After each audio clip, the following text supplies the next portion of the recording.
私が私の手を。もう大丈夫だ。君はもう誰も呪いの炎で傷つけない。 So we are another week into Black Summoner, and a lot of things happen this episode, but the thing that I have to talk about the most right off the jump is I love how Black Summoner, and when I say love, I don't love, but I love how Black Summoner tried to make slave purchasing like this wholesome experience. Like at the end of the day, you have Kelvin purchasing a slave, buying somebody that has to be like, he's like a permanent employee who can't say no.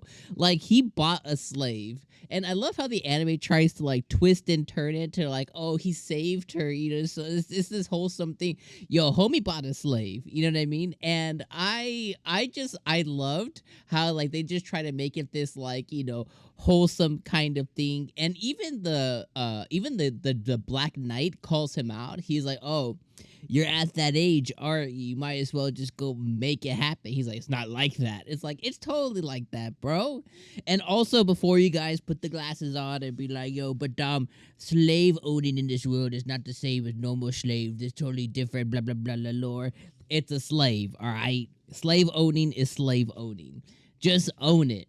But outside of that, though, I do like how he did expend some additional effort, okay? I like how he expended some additional effort to, you know, lift her curse. And the positive and negative. The positive is that, you know, she's definitely an elf, so she probably has a better mana capacity, probably a better skill level set than, you know, probably like the human slaves or like your normal everyday slaves.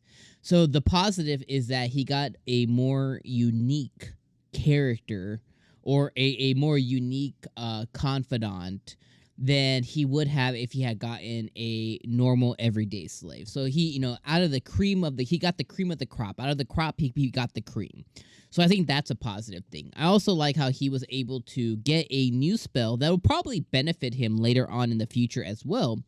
A class A or a skill level A spell, basically to remove curses and stuff. So, you know, at the end of the day, if him or someone, you know, one of his confidants, if him, you know, if Ethel or Efflie, I don't know how you say her name. It's basically Elfil.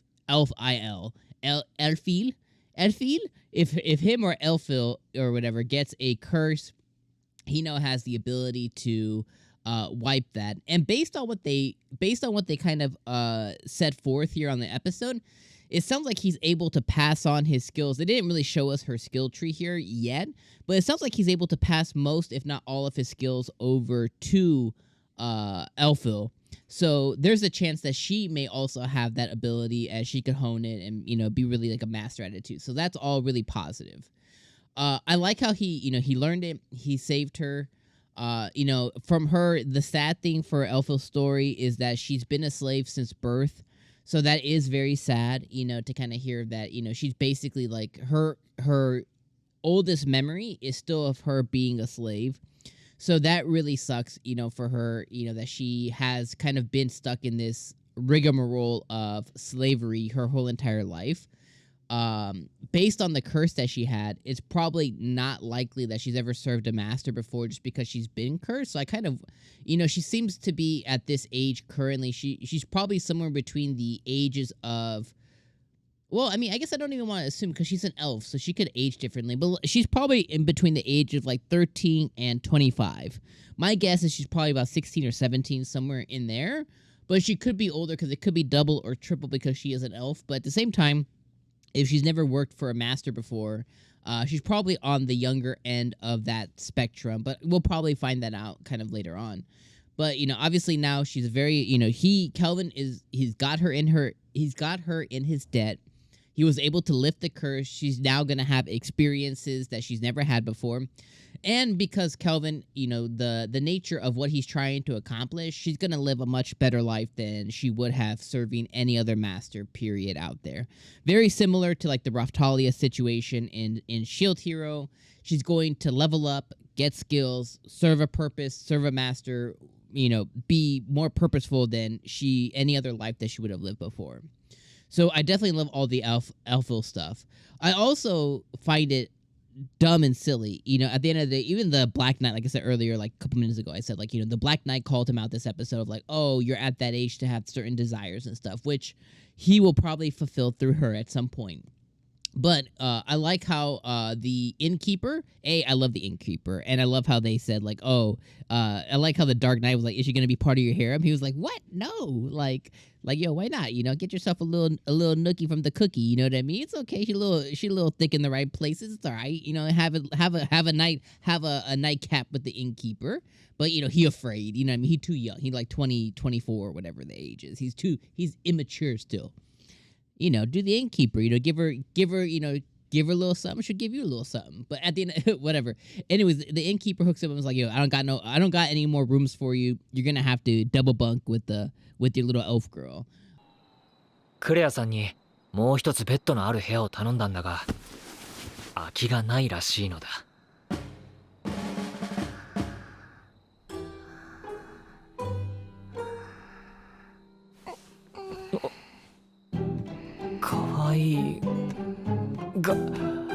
So he does, and I like how he's like, oh, this was unexpected.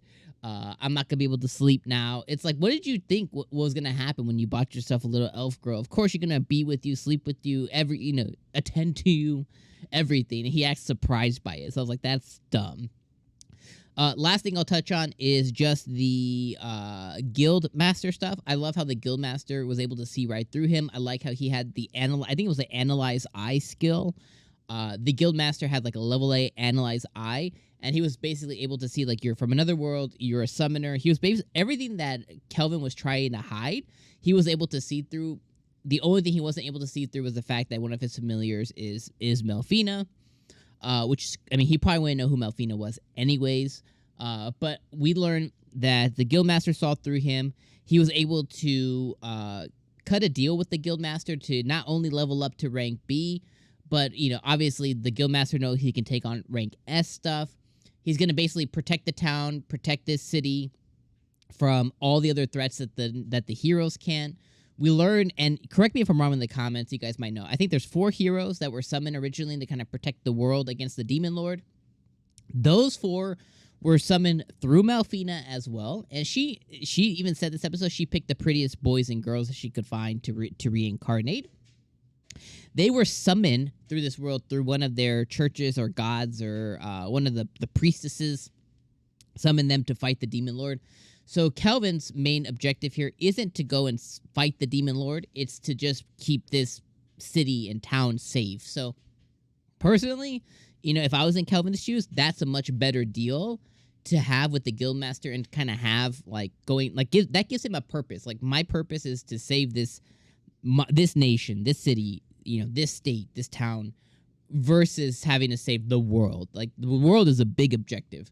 But if it's just like this one nation or this one city, that's a much better deal. So I definitely like that he now has a purpose going forward as well. So I think as the episodes unfold, we're going to see him now train up 𝐿𝐼𝐼. We're going to be able to see him commemorate with her. We're going to be able to see him level up and get ready to take on certain things.